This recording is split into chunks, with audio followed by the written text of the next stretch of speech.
Good evening, gospel revolutionaries around the world.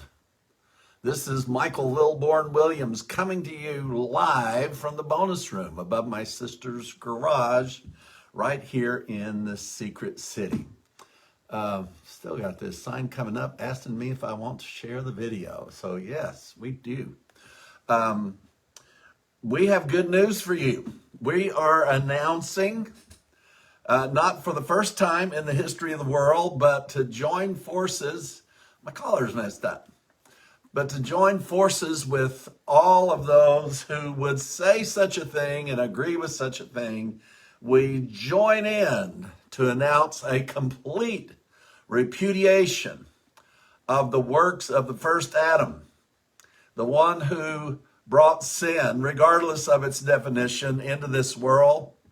And to let you know that there has been a complete repudiation of that work of Adam, complete and total. You see, Christianity is still trying to deal with what they call our old nature, our Adamic nature, and that's gone. It's destroyed. The work of Adam is gone off of the earth. That is a praise the Lord. And for many people, it's an, oh my, I'm going to lose my income because I've got to preach that we're still trying to fight off Adam. We're not trying to fight off Adam. Jesus crucified him. That's what Paul said. My old man was crucified with Christ. And that old man was that first Adam. That is indeed what was taken away. The lack of understanding of the total repudiation of the first Adam is what has created the griefs of this world in religion. It's created so much religion because they do not accept the complete repudiation of the first Adam. Now, how did the first Adam get all of his stuff repudiated? Jesus and the work of the cross completely repudiated the first Adam. I love Paul's teaching. If you want to know the gospel, just read Romans chapter 5. You can read it all the way through the Bible, but Romans 5 is such a treasure. If you ever want to try to help somebody understand, this comparison between the first and the last Adam was Paul's got him.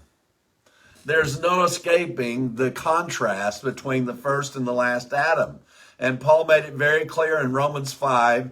He said that as by one all were made sinners, that by the equal equation then, that would all be repudiated and then all would be made righteous through Christ.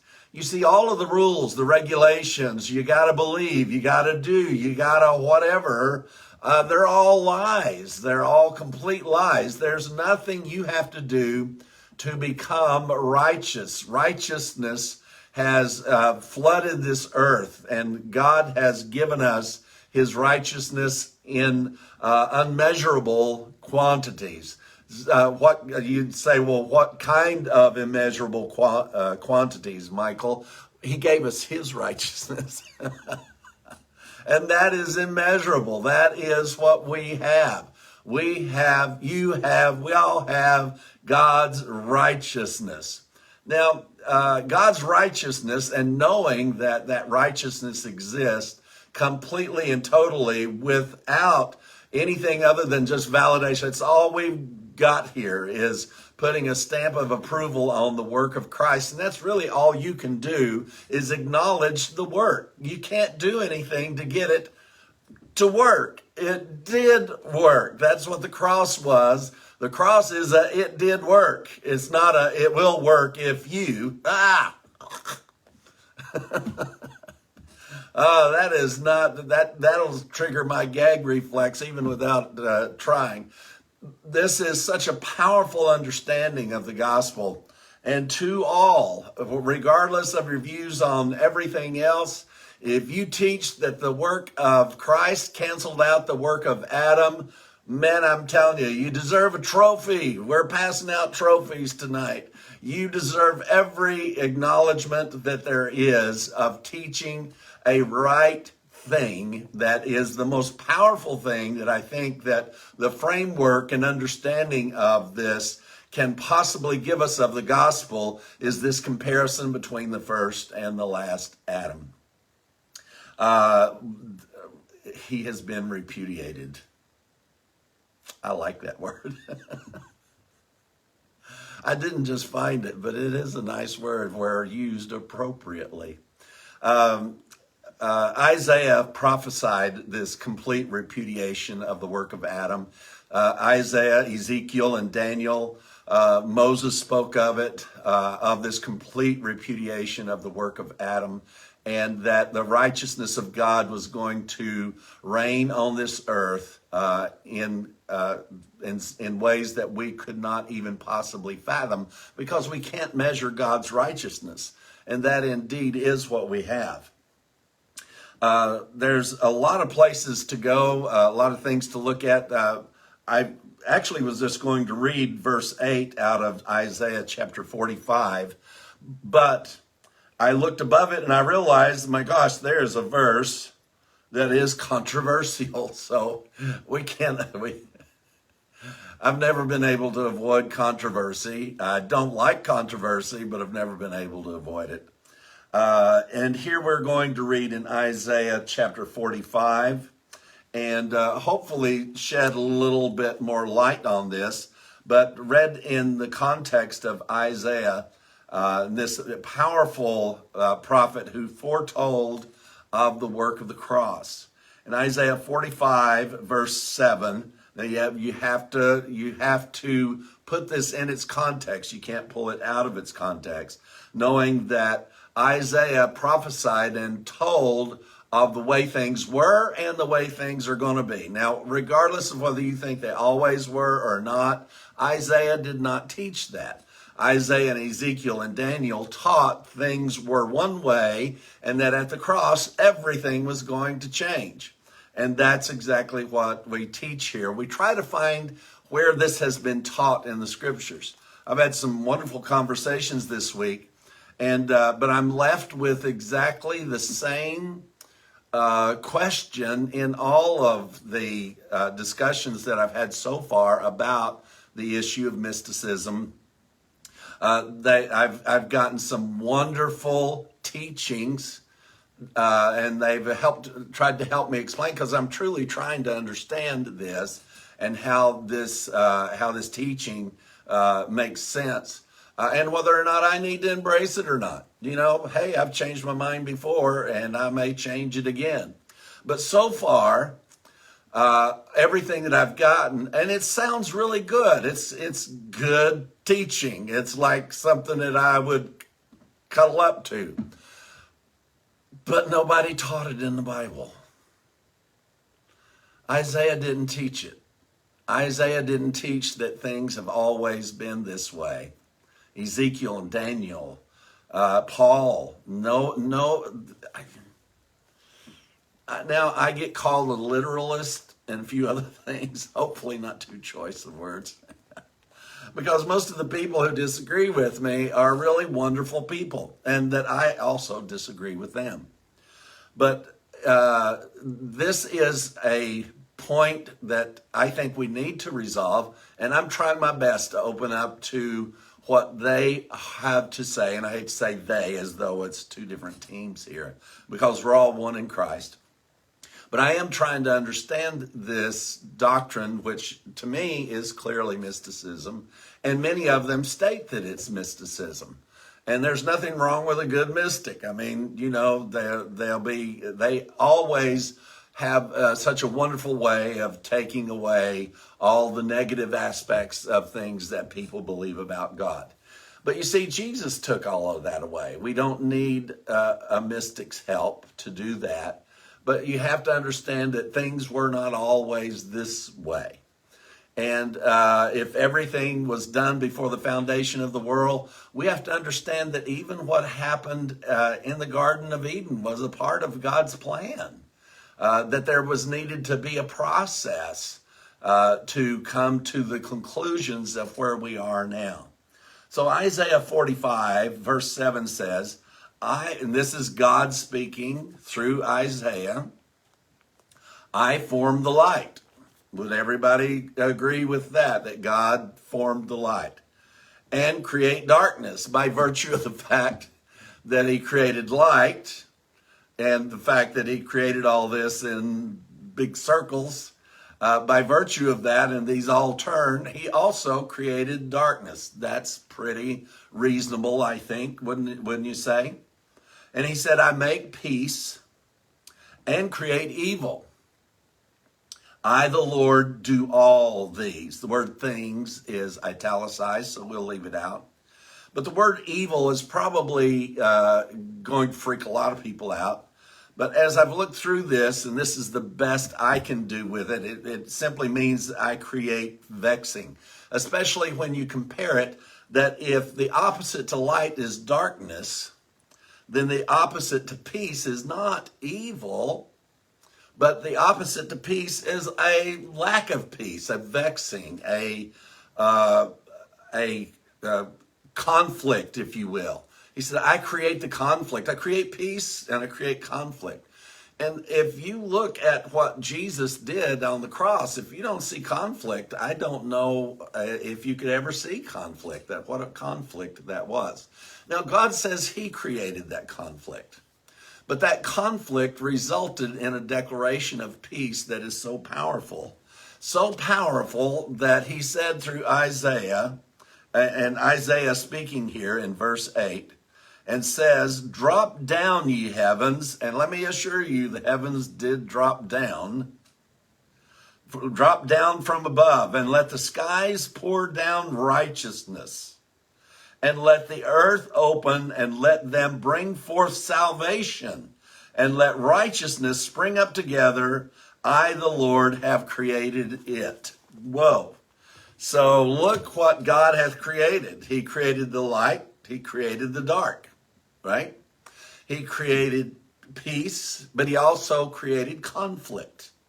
Now the light that we have, now the comparisons, to be fair with comparisons, light does have darkness by virtue of the fact that it is light. But you see, Isaiah and the writers all the way through the Bible spoke of a time when the light, arise, shine, for thy light is come, and the glory of the Lord is risen upon thee. It spoke of a day that would never end, where the sun would never set, that we have this, oh my gosh, you've already got that, don't wait for it sometime in the future. The light that we have and the righteousness that we have will never turn into conflict. The righteousness will never turn into conflict. The light will never turn into darkness. It's such good news. And look what he says. And let the earth open. And this is what's happened. You see, heaven came and joined itself to earth. God came down and joined himself to man. We're not serving a God out in the wild blue yonder or beyond space or in space. This is something that God has done. And I'm telling you, I'm loving what I'm saying so much right now. I just want to turn around and listen to me. He says, let them bring forth salvation. Now, what does righteousness do? Righteousness produces salvation. Salvation is that of the soul. At least Paul taught this part of this understanding as the saving of the soul, the renewing of the mind. But you see, it's the saving of the soul and the renewing of the mind from the way things were. And we get, why? Because now, you see, there used to be a heaven and an earth. But see, the heavens came down to earth. And in one of the verses, goodness, where does he say that? I thought it was right here. But anyway, he's talking about how that righteousness and peace have kissed each other. It's been this wonderful divine union that has happened. And yes, the very same God that created light. See, that's why this confuses me a bit. I try so hard to wrap my mind around what these guys are saying, but that's like saying it's light and it never has been anything but light. Well, we know that nature itself does not teach that. Physics itself does not explain that. We know that if there is light, there's been darkness. And it depends on how long the day lasts, but that's as sure as there's a light, there is a darkness. But now he's taken away the law, which was the shadow. The law was the shadow that kept us in darkness. And we went into darkness, and then the law kept us into that darkness. But you see, all of that's been done away with. All of that has been done away with completely. We live in the fullness of the light of the glory of God. And he says, and let them bring forth salvation. That's what brings forth salvation. You've got to know that heaven isn't in heaven anymore. Heaven is in earth. Earth is in heaven. God isn't in heaven. And people are not trapped here on earth separate from. God inhabits his people. In the old covenant, he said he would inhabit their praises. But he doesn't inhabit our praises anymore because he inhabits us. Come on. This is too good. This is just too good. But it's so good, it's got to be true because there's nobody who can come up with this magnificent truth. Let me tell you.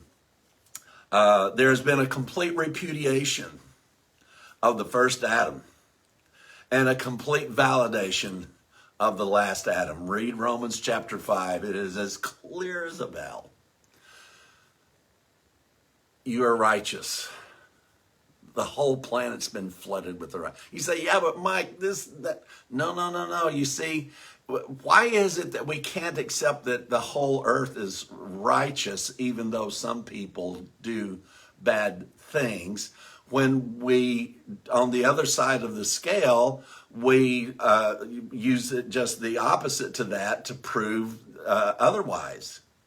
So what we need to understand here is that as sure as there was light, there was darkness. God made both of them. As sure as there was peace, there was also vexation or conflict. It is defined as evil here in the King James Version. But you see, God created all of that to come on the other side of this thing, of the cross, and us enjoy this incredible union of a heaven-earth, a God-man. Wow. I can't make it any better than that because all we're doing is reading. You see, truth is good enough from here. Whether I get called a literalist or not, or whatever I am, a Bible thumper, but you see, I found all of this in here. I didn't have to ignore this. I didn't have to say it's not really true. It's not real. Moses got it wrong, or the prophets got it wrong. I was able to understand this by reading what Isaiah taught and God said through Isaiah and Ezekiel and Daniel and Paul and all of these guys. It's good news. The work of the first Adam has been repudiated, and the work of the last Adam has been completely validated by God himself. Whether you validate it or not doesn't take away, nor does it add to the work of the cross. Love you beyond words.